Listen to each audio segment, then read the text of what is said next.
It is September 7th, 2017. It is 10:49 to 10:50 p.m. Central Standard Time. I'm going to put this camera facing downward so I don't make people nervous while I walk over to my car. I'm in row 3, the 8th spot over from the front entrance of the Super Wal-Mart. It's a 24-hour Wal-Mart in Gunnersville, Alabama. And there was some suspicious activity. I'm waiting for a AAA to arrive. They should be here fairly soon, so I'm presently safe. I posted a question at 10:27 p.m. Central Standard Time to ask whether anyone knows if the organized predators are able to drain a car battery or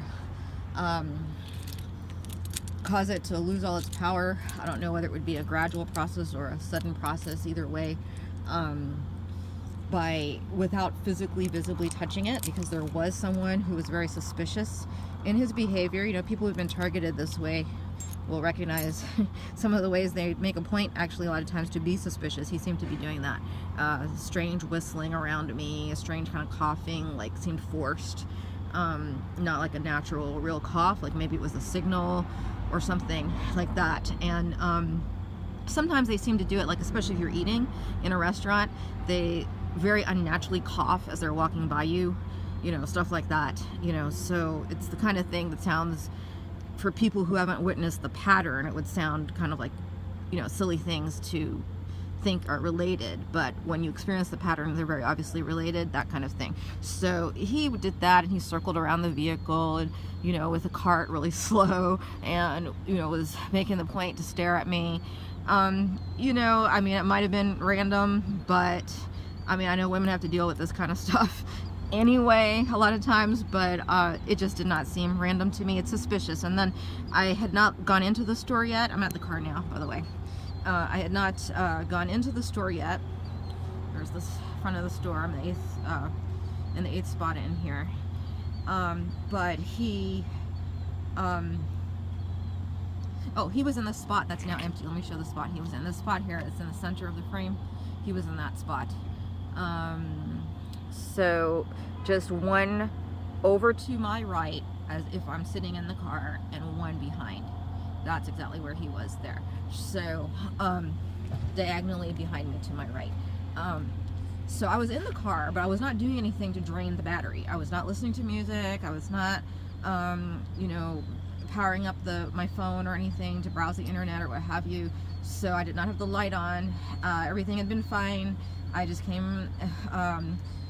drove here from a dinner buffet, and, you know, the car drove, you know, started up from there fine and drove to here fine. It's local. It was not more than about a 12-minute drive.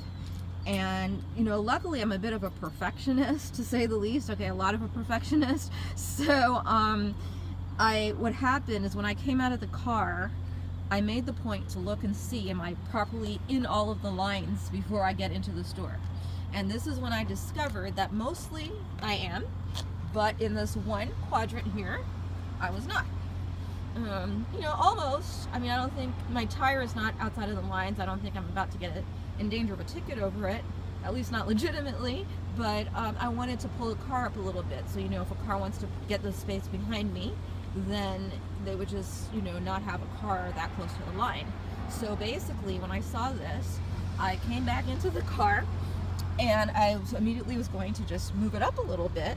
And that's when I discovered that suddenly the car that got me here just fine moments before would not start, and it was giving me the battery warning.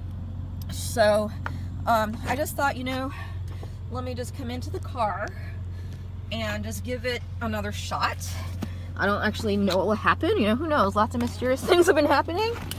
And my communications seem to be very well surveilled, so maybe, you know, I wouldn't even be shocked if it actually just starts up fine this time.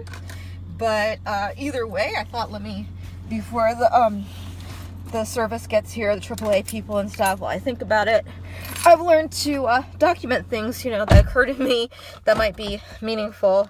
As I think about it, I take the first opportunity. I don't hesitate. So generally good practice for a photojournalist. So, okay, let's see. Well, the light came on easily just now, but I don't want to leave it on. But I just, that was me just checking that car light for a moment. And I'm going to see if it'll start up. Okay, no, it won't start up.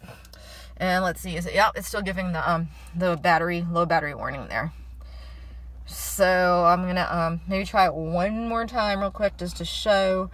I think there might have been a couple other symbols that lit up, and I didn't have this focused into the level of detail it's focused into now, so no, it won't even let me get that screen lit up again anyway. So it's pretty well, I mean, it's almost 100% dead is what it's acting like. And well, I guess that's all I'll say about this for right now.